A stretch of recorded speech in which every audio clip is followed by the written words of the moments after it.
Inaasahang magiging siksik na mga aktibidad sa 5 araw na state visit ni Pangulong Ferdinand R. Marcos Jr. sa India sa susunod na linggo.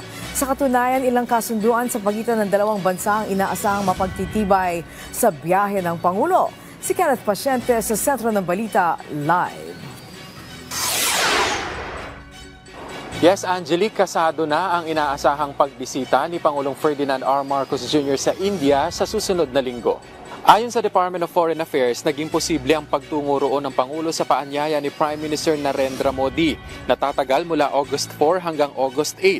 Sa kanyang 5 araw na state visit, magiging siksik ang aktibidad ng Pangulo sa New Delhi at Bangalore, kung saan inaasahan ang serye ng opisyal na pulong kasama ang high-ranking Indian officials. Kabilang na ang bilateral meeting kay Prime Minister Modi kung saan matatalakay ang pagpapalakas pa ng kooperasyon ng dalawang bansa.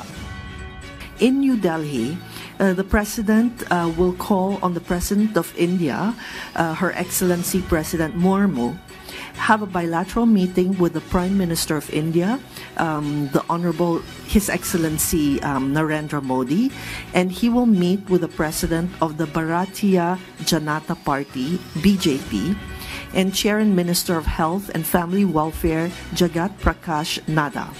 The BJP leads the National Democratic Alliance and is the ruling and largest political party in India.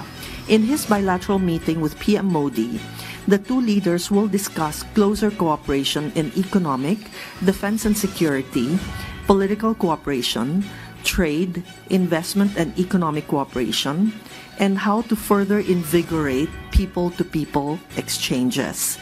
They are also expected to exchange views on regional and international issues of common concern. Magkakaroon din ng Pangulo ng 2 business events, isa sa New Delhi at isa sa Bangalore. Karamihan raw sa mga Indian CEO na ang mga kumpanya naghahanda na para maglagak ng pamumuhunan sa bansa ay nag-request na makapulong ang Pangulo. Inaasahan din na may ilang kasunduan ang mapipirmahan sa pagbisita ng Pangulo sa India. We have, I think, upwards of 6 agreements to be concluded. Though the working day is not yet over, so we expect, I think, more to come online.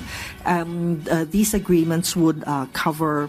So these agreements range from our cooperation in law, culture, science and technology, and many other areas. Kasama rin sa schedule ng Pangulo ang pagbisita sa Filipino community roon para alamin ang kanilang lagay at para ilatag ang mga plano at programa ng pamahalaan para sa kanila.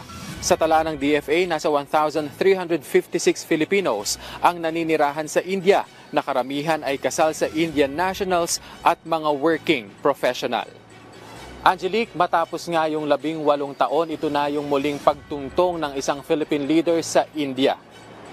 At yan muna ang latest. Balik sa iyo, Angelique. Alright, maraming salamat sa iyo, Kenneth Pasyente.